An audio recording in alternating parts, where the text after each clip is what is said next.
तो एक और अपकमिंग आईपीओ आ चुका है जो कि ओपन होने जा रहा है 16 दिसंबर से। तो हम बात कर रहे हैं KSH इंटरनेशनल आईपीओ के बारे में। ये आईपीओ ओपन होने जा रहा है 16 दिसंबर को। आज हम इस वीडियो में जानेंगे कि कंपनी काम क्या करती है, इसके फाइनेंस फंडामेंटल कैसे हैं और क्या हमें ये लॉन्ग टर्म में पैसा बना के देगी या शॉर्ट टर्म में लिस्टिंग गेन देगी। सब कुछ जानने वाले हैं इस वीडियो में। इसके साथ ही हम जानेंगे क्या हमें आपको इसमें अप्लाई करना चाहिए या नहीं चाहिए। तो वीडियो का एंड तक जरूर देखिए।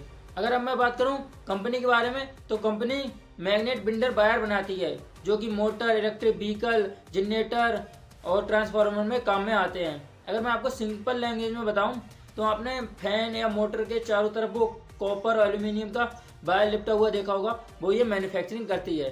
जो कंपनी का बिजनेस है वो B2B बिजनेस है, क्योंकि ये वो तार बना के जो और कंपनी होती हैं, इलेक्ट्रिक व्हीकल वाली होती हैं, मोटर वाली होती हैं, फैंस वाली, उन्हें सप्लाई करती है। इसलिए इसका जो बिजनेस है वो B2B बिजनेस है और इसके क्लाइंट 24 कंट्री में से भी ज़्यादा में हैं। ये तो होगा इस कंपनी की डिटेल के बारे में। अब बात कर लेते हैं हम आईपीओ की डिटेल के बारे में।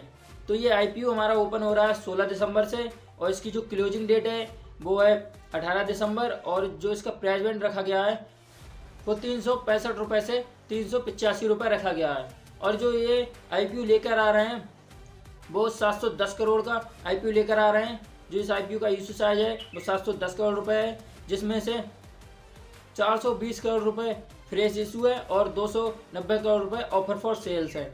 मतलब जो पुराने इन्वेस्टर हैं, शेयर होल्डर है, वो अपनी हिस्सेदारी सेल कर रहे हैं और ये फेस वैल्यू 5 रुपये पर आ रहा है।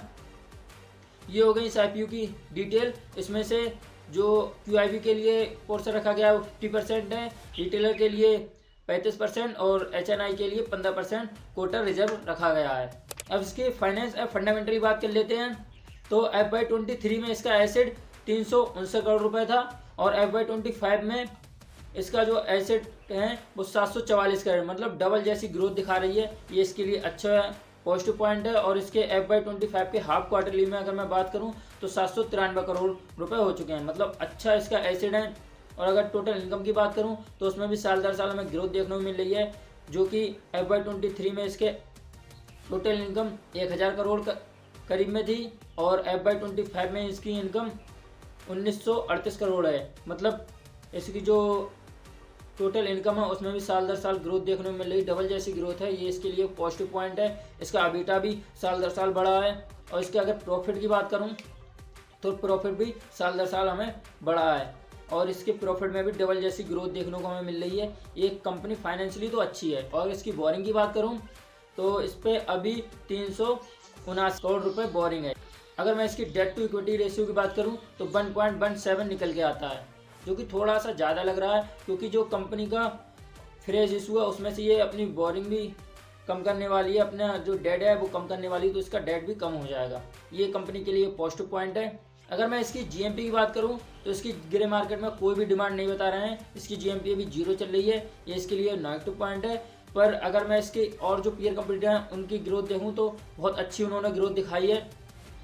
तो ये कंपनी मतलब बैलेंस नज़र आ रही, ना ज़्यादा सस्ती है ना ज़्यादा महंगी है और इसके फाइनेंस फंडामेंटल भी स्ट्रॉन्ग नज़र आ रहे हैं।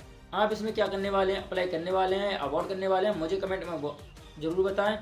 और अगर आपको इससे रिलेटेड और कोई जानकारी की वीडियो चाहिए तो मुझे कमेंट में बताएं, मैं ज़रूर लेके आऊँगा। मिलते हैं अगली वीडियो में, तब तक के लिए जय हिंद।